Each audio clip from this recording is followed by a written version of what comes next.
Nag-heat na tayo ng mantika. Lalagyan natin ng konting vegetable oil. Yan o.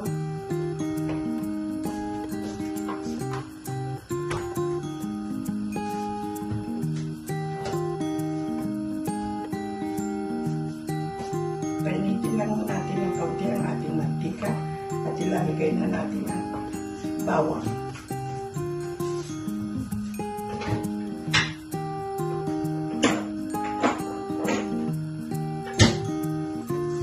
Sibuyas ay ilalagay na natin at ang bawang ay granules ang ating gagamitin para madali lang po.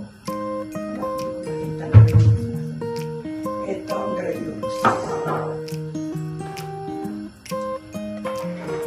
Ito na ang sibuyas.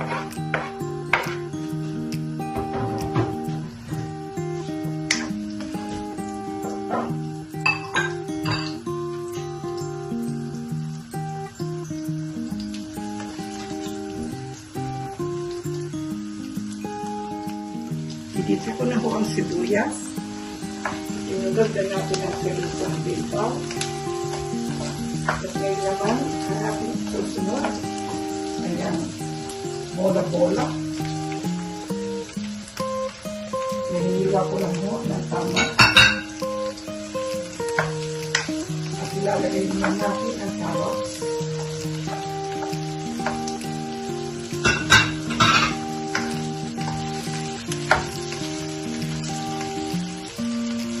Susunod natin ang islela.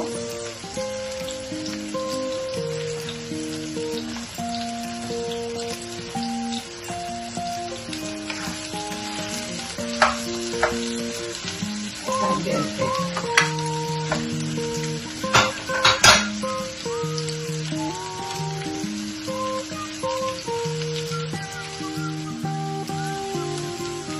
Kaya sinita ko na. Sinita ko na sila lahat. Ilagay na natin ang salisang bilbaw, ang fishbone, ang bichuelas, ang carrots,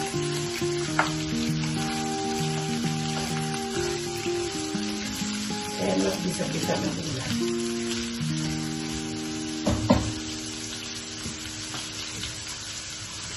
Ilagay natin ang konti na bawang, na granules, at ng konti paminta. Para may lasa na natin.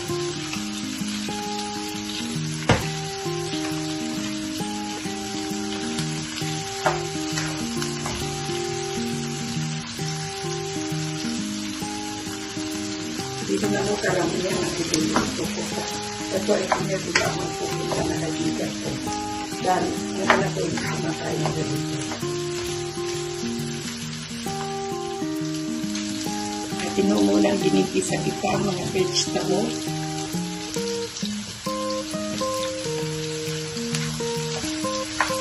Lalagay na natin ang cabbage.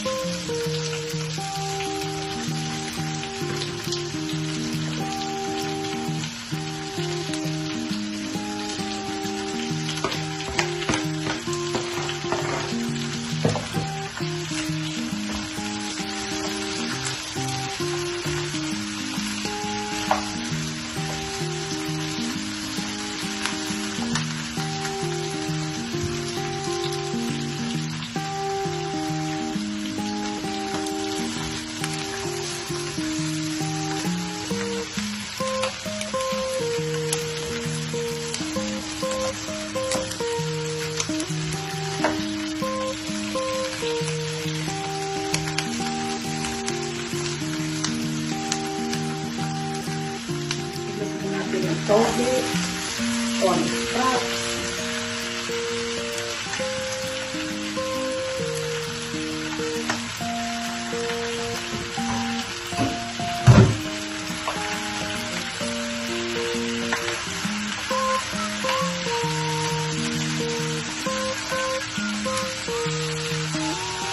Lalagyan natin siya ng kaunting toge.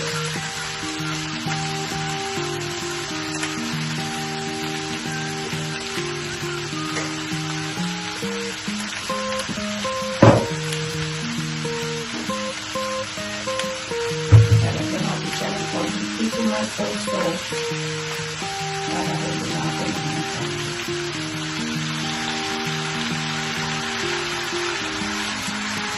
Kaya natin nakakabot pa rin nila.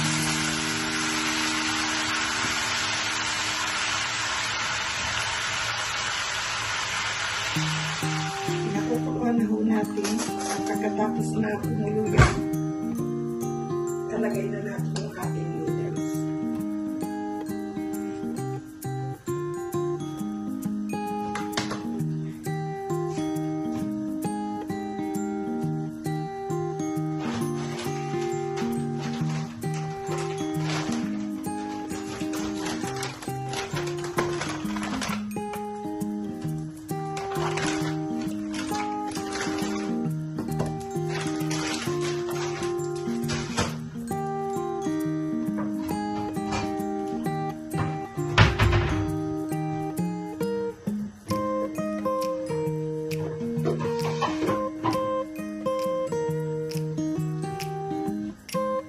Noodles lang ang ating nilagay at ating ang tatakpan hanggang sa ang noodles ay lumambot at tumalsa. Pagkatapos niya na ilalagay na natin ang ating mga gulay, paghahalo-haloin na natin at yan ay tapos na. Hindi man o karamihan ng aking niluto. Yan lang ho ay kung may darating akong konting bisita po. Kunting kulo pa at ihahalo na natin ang mga kanyang mga gulay.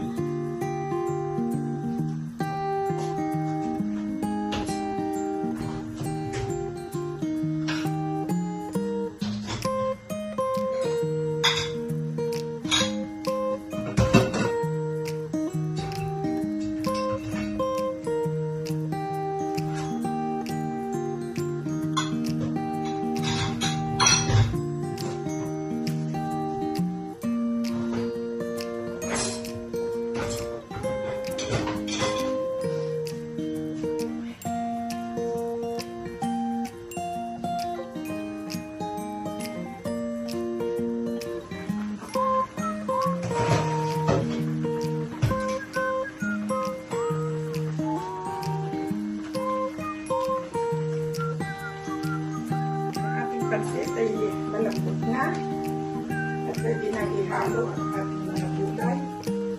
Naipis na rin ang tubig ang ating pansit. At akin na naman ito para natin. Hindi manok kasi mahalang ng pizza. Lagyan na lang nila ng pansit kung sino man nakakain. Ay lagyan na lang nila ng nalog na ho mga gulay. At lahat po yan ihahalo ko na.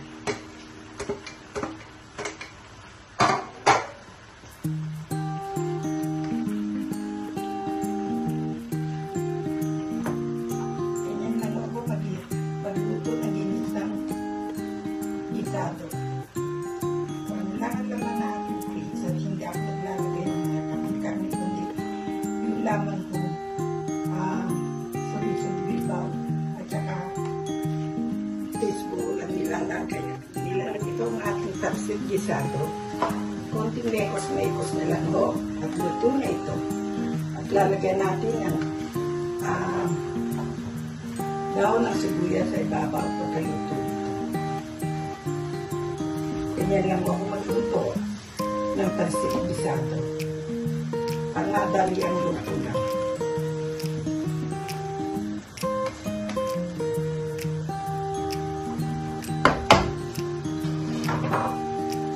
Muna natin para maluto ang kanyang noodles. At saka natin hahanguin at ilalagay na natin sa malinis na lagayan. At yan po ay luto na. Konti-konti na lang po. Patutuyuin na lang natin ng konti ang sabaw niya. At yan ay luto na. Pwede nang kainin, pwede nang ihain. Pero yan ho ay kung sino lang ang may gusto bukas ng umaga. Daon ng sibuyas, konting ito na lang. Para na naman umango siya na daon. Papadala rin mo na sa daon ng sibuyas.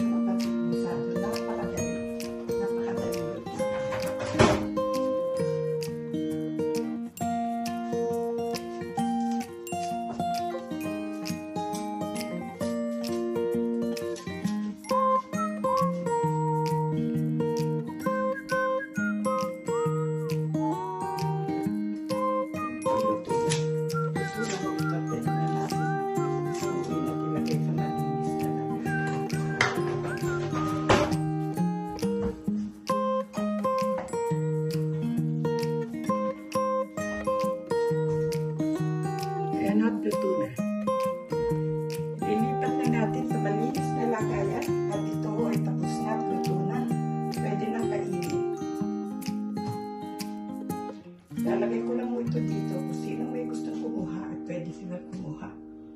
Hanggang sa lumamig.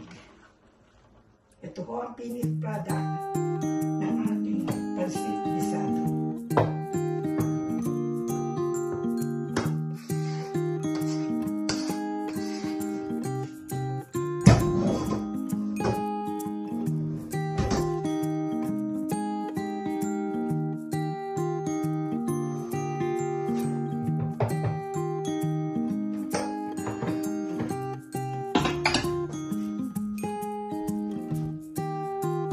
Ayan ho ang finished product ng ating pansit gisado.